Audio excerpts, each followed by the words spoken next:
again, everyone. Back on Sports Den. I'm Blythe Whaley, and alongside me is Mary Rominger, yep. Yeah, you guys, and we have a very packed show here on Sports Den. We have football, we have soccer, volleyball, tennis. We had a lot going on here from our teams. The fall high school sports season is definitely heating up, and we'll kick off this show with some football. Blaine on the road to square off against Champlin Park. Both teams come in 1-1 on the season. Under 10 to go in the first quarter. Arthur Russell takes the handoff, torpedoes into the end zone.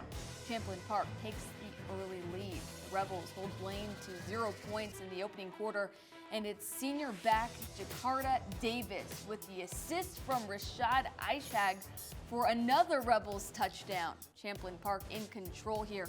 Bengals find an answer midway through the second quarter. Down 14-0, junior running back Michael Douglas makes his way out of the cluster, forcing his way to the house with a Rebels defender on his back. Huge touchdown to keep Blaine in it before the half. Champlin Park near the goal line again. The junior running back Russell, great awareness, walks it in, his second TD of the game. Rebels take a 13-point lead in the half. Champlin Park living in the red zone. Quarterback Frank Daniels diving to extend the lead. Still plenty of time on the clock. Blaine chipping away. Daniels runs to the outside and in for the touchdown. Then, under 7 to go in regulation, the junior QB again, this time from just inside the 20 to the outside, reaches. Back-to-back touchdowns for the signal caller. 28-20 ball game now. The pressure is on with the game clock winding down. Daniels hit while trying to let it fly, and it's intercepted at the Blaine 14.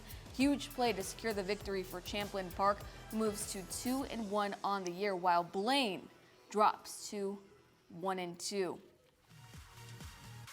And Daniels, despite having 3 interceptions, had 2 rushing touchdowns, and Champlin Park had a big defensive effort from Shorenstein. Next up, Blaine will face STMA, Champlin Park, Minnetonka. Yeah, and it's going to be on North Metro, so that's going to be a fun one to watch. But our next matchup, Centennial traveling to take on Totino Grace. And this first thing you're going to see is a pretty big thing. It's an interception, and how quick it happens, of course, because it's Will Quick. It's a major interception there for the Cougars, and it leads up to this. It's a field goal kick, Eli Nowicki, 40 yards, and it's good. We'll see how important these 3 points are as we continue into this game. A major sack, this one, Marcus Whitting from the Cougars, and now continues to help the Cougars keep this 3-0 lead at half. So now in the fourth quarter, the Cougars offense continues to move this ball when it matters most. That's Dylan Carver breaking the tackles and not letting anyone take him down as he moves 41 yards, but 4 minutes, 30 seconds left on this play. Let's take a look at that in slow-mo, just breaking through everybody.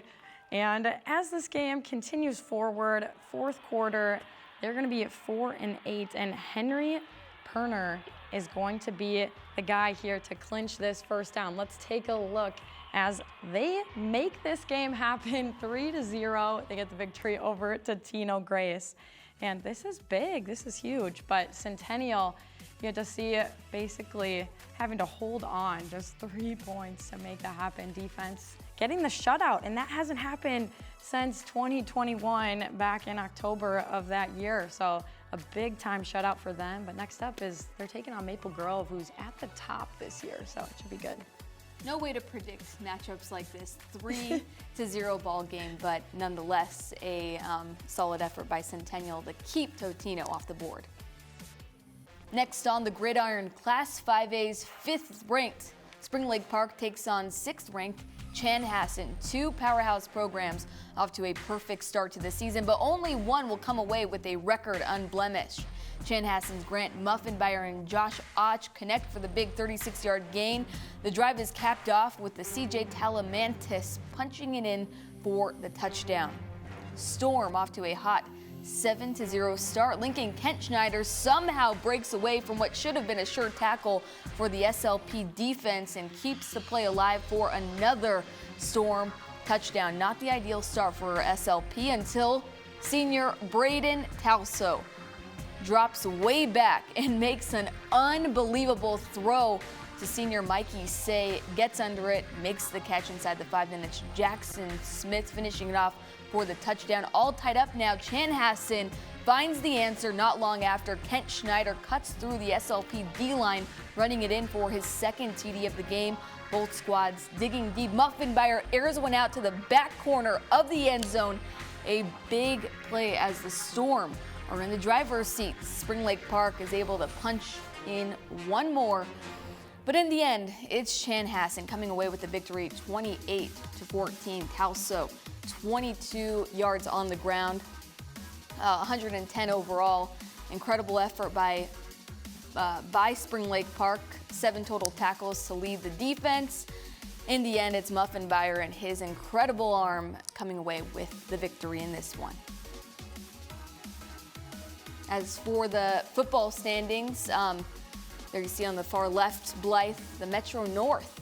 Yeah, it's crazy. Centennial gonna get to match up against Maple Grove here, as we talked about shortly. And so those 2 top teams, it will get interesting. But of course, Blaine's gonna have some big matchups trying to stay in this one. Big matchups coming up. You saw there. So now moving on to the football schedules. Blaine with a big matchup against STMA. STMA is 1-2 at this point in the season, so that'll be a big-time matchup. Centennial next is on the road against another tough team, Maple Grove. If they're able to extend that 2-game win streak to 3, they're in good shape as the season progresses. And for Spring Lake Park, it's the battle for the block coming up in 2 weeks. Next week, the rivalry matchup against Irondale. After that, you see Mahtomedi. It's going to be one that they'll have to keep their eyes focused on Irondale, the big time matchup at Mahtomedi, another powerhouse school. Yeah, and that STMA matchup for Blaine too is going to be a massive one, kind of that do or die. They need to make sure they take care of business here, stay in the race. But yeah, all of our teams, best of luck as they head into those upcoming games. Bounce back needed for Blaine. But you guys, we don't just have football on Sports Time. We have all the sports. So coming up next, we get to head to the soccer field. And as our Centennial ladies are taking on Elk River, who had to travel to the Cougars' home turf, this one, these teams getting started. It's a free kick coming in there, trying to get things to happen. But Jordan Metz able to come out and make a save. We got to see her last year, especially making some big time saves, but that continues this year. But now the Cougars punch this one up, bouncing ball inside the box. And this ball fed into the middle where Addie Van Zee is just waiting to punch this one through. Cougars get that goal on the board, and that was a big time goal, as this is overtime. That was the second overtime that the Cougars had to go into, where it sat 0-0 all the way until they were able to net that goal you just saw. But Cougars, they always find a way to win, and that game was no different.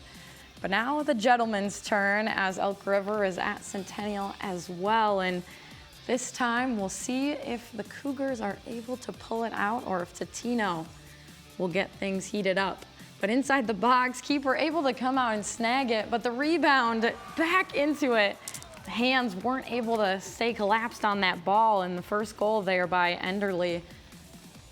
Referees come to talk it over, trying to make sure, is this exactly what happened?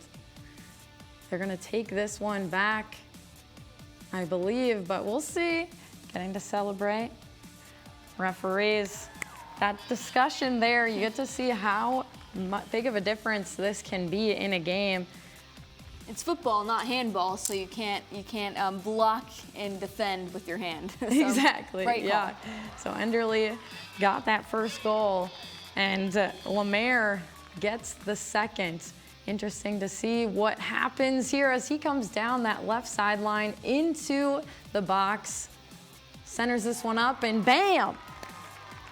2-0. or 3-0, excuse me. Press. As long as we're keeping up that energy with the back line and staying connected, we're able to win the ball off the backs and finish the ball. I think we played pretty well, just as long as we crash the net, keep up that hustle, pressed up on the highs. As both my goals were off of crosses and rebounds. I think our whole team played great. We all kept possession. We all worked hard together. We all focused and played as a team, which is really great. I thought it went good. I was really excited when I scored. I did a little high knee celebration, but. As we take a look at the boys soccer standings, our teams punched there together, Spring Lake Park, Blaine, Centennial. But overall, they're sitting Centennial 3-4, Blaine 5-4, and Spring Lake Park 5-2-1. So team's gonna need to continue to give their best effort here as the season continues. But Northwest Suburban Conference for our ladies, they are doing quite well this year. Not too often we get to see our three teams at the top of the standings, but congrats to them. Hopefully everything goes well. But if Blaine has Kendall Staden continuing to do what Kendall Staden does, they will surely have a great rest of their season. That's big time for girls soccer in this area to have, all of three neighboring schools at the top of the conference like that. It makes for some great soccer coming up because everyone will be gunning for what is Blaine Centennial and Spring Lake Park. That's awesome. We'll get to look here for Blaine. That next upcoming game for them will be taking on Anoka as they try to bounce back after that loss to St. Paul Cathedral. But then Centennial, they get their next matchup versus Andover. Have to head on the road for the next few. There's a good amount of road games on the docket for the men, but Spring Lake Park, they'll look to continue their win streak as they take on Park Center before the matchup cat clash against Centennial. Now for the girls, Blaine has Anoka on deck on the road. Centennial also hits the road to Andover and at Spring Lake Park for a matchup next up against Centennial. Exciting matchup there. And you see a bit of a consistent storyline across all these three powerhouse schools so far this season. Blaine trying to keep their winning ways alive. As for Centennial, and Spring Lake Park has to bounce back against a big-time rival on September 21st at 5 p.m. But our sports lineup continues. We got to see football, we got to see soccer, but what else would we want on this show? Volleyball, of course. I'm going to bump it over to you, Mary. Yep, we have volleyball on deck, and it's Totino Grace visiting Blaine for a conference battle earlier last week. And the Eagles are trying to find their way back into the win column while Blaine aims to extend a 3-game win streak. On the outside, it's Jillian Hansen with a laser kill. No chance there for Totino Grace. Later, free ball to the Eagles. Set to Alex McGeehan in the middle. Big hit, it's tipped, point for TG. Eagles serve, Gemma Hansen gets right on top of it. It's out of bounds. Nice clean hit there for the Bengals to go on to win the first set. Back and forth battle in set 2. Nice block in front by Blaine, but unable to get control of it. Eagles point. Bengals find themselves down 3 in set 2. Until junior setter Kenzie Aber lines one down the middle. Big kill to bring the set within 2. From there, the Bengals begin to run away with it. TG's attempt is out. Then Blaine records an ace later on. TG will keep on fighting, winning the battle at the net. Here, this one. Look at that. Huge double block for the road team, but in the end, it's Blaine hanging on to come away with the victory in straight sets. Gotta love a 3-game win streak done in a fashion where I believe all 3 of those wins. Through and finish strong. The girls really worked together, and yeah, we pushed through. So I thought we had a lot of good controlled hits, especially to the corners. We really worked on that in practice a lot, and it kind of showed in this game when we were struggling a little bit. But we ended up telling our hitters where to go, and they found their spots, and that ultimately let us get out of those holes that we made. But Yeah, I also thought that our positivity and kind of coming together in those rough spots also help us like win that game. So yeah. Nice effort there from Blaine, and their winning ways come in dominant fashion, sweeping that one. I believe they have 2 sweeps before that win against Totino. Grace at the top of the Northwest Suburban volleyball standings. It's Blaine, 3-1 conference record, 6-5 overall, but conference action is just getting started. So we have plenty to see with how things are going to shake out as the season moves on. Centennial 1-1 in conference play. Spring Lake Park 0-2. So something we'll have to spark there for Spring Lake Park to get things rolling. As we look at the upcoming matchups for all 3 of our areas teams, Andover is next on deck for Blaine, a 7 p.m. matchup.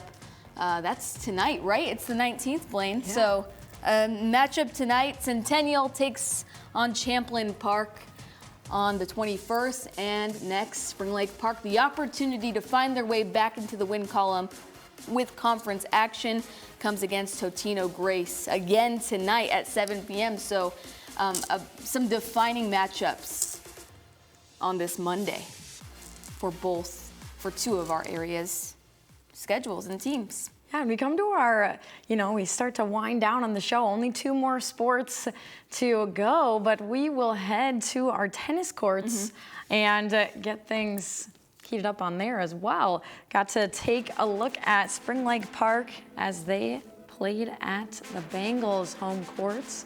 This first matchup is our number 1 doubles.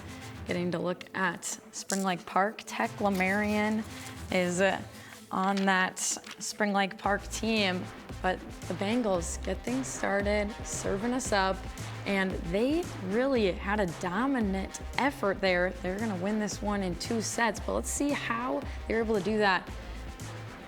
Serving it up, getting this one, that return, but wow, hard hit back. Spring Lake Park can't quite get that second return, and the Bengals move up. Now we're in that second set. They already won the first one 6-1, now 5-1, trying to find that match point. Can they get it? Tech Lamarion really wanted it at the net. You can see all the effort, all the power she put into it, but right into the net it goes, and Bengals with a dominant effort there. I just kind of learned from your mistakes, I guess. Like, I know we had some little silly mistakes, but Yeah, that you just have to come back and stay positive because we know we already won a couple other games, so we know we can do it. And then just learn from our mistakes, laugh it off, and just go ahead. It's actually really exciting. Go out with a bang, I think, but it's also kind of sad because it's my last year. But yeah, glad to have a good partner. definitely miss her next year. I don't know who I'll play with in the next 2 years. It'll be sad. Now getting to look at number 1 singles, Molly Garber, the Bengals defeating the SLP at number 1 singles, and she got that victory 6-0, 6-0. So awesome, dominant effort there again from Blaine. Number 2 singles, SLP got the victory this time. Erin Tashida. Now looking at number 3 singles, Mara Hawley gets the victory for Blaine, 6-2, 6-2. Number 4 singles, I believe, as we move down the docket. Blaine again getting the victory in just 2 sets, 6-0, 6-2. But Spring Lake Park finding that victory as now we head into doubles again. This is number 2 doubles. Spring Lake Park found the win. And now that last double set, this victory was from Blaine in number 3 doubles. Next up, we head to the pool for a dual meet between Blaine and Spring Lake Park. Nice rivalry matchup, you could say, in this one. Here we are in the girls' 200-yard medley relay. It's a dominant showing by Blaine with the relay team of Callie Stark, Nevaeh Miller, Sophia Leo, and Madeline Schrank. A margin of victory by about 8 seconds. And then in the 200-yard freestyle, it's Lana Ryan for Blaine coming in with the top finish. 200-yard IM, that's Madeline Schrank coming in at the top for Blaine. Big, hefty lead for Lane as the meet gets started. 50-yard freestyle relay. This is one of my favorite events of swim and dive. Carly Lindquist comes in with a top time of 26.92 to the diving board. Girls 1 meter diving. It's a 1-2-3 finish for Ellis Rostenberg, Brianna York for Spring Lake Park, and Sophia Larson for Blaine. Next up, 100-yard butterfly. Nevaeh Miller for Blaine finishes with a time of 102.05. 100-yard freestyle. Madeline Schrank, we've heard her name already. Blaine finishes with a time of 53.91. 500-yard freestyle. Incredible effort by Ashley Ripley for Blaine. Dominant effort. She had a time of 6 minutes and 0.51. To the 200 freestyle relay. Blaine with the relay team of Sophia Leo, Nevaeh Miller, Kate Pointer, and Callie Stark, coming in with a final time of 144.91. On the 100-yard backstroke, it was Sophia Leo. This is the breaststroke where Carly Lindquist for Spring Lake Park came in on top in the end. 400-yard freestyle relay, Spring Lake Park wins with their relay team. In the end, Blaine wins by a final team score of 100 to Spring Lake Park's 81. Nice effort there by Blaine, and great start to the season for them. Yeah, we have had so many great efforts here in the past week from our schools, getting to see a little bit of football, a little bit of soccer, tennis, volleyball, but wow, we really well-rounded here on Sports 10 this week. I think the next week we'll have a really good picture for a lot of the area's teams of how they'll look as their schedules continue to get a little bit more challenging with conference action. So I'm excited for that. Yeah, definitely something to look forward to. As we touched on a little bit, that doubleheader soccer happening this week here on North Metro TV. So get excited for that. Make sure you're tuning in if you're not there, especially in the stadium with us. And some rivalry matchups, as we also mentioned, the battle for the block coming up, Irondale and SLP. Wow, so look forward to everything here on North Metro TV, but we'll be back next week on Sports 10. Same place, same time. I'm Blake Whaley alongside my broadcast partner, Mary, and our whole crew putting this together for you. We'll see you next time here on Sports 10.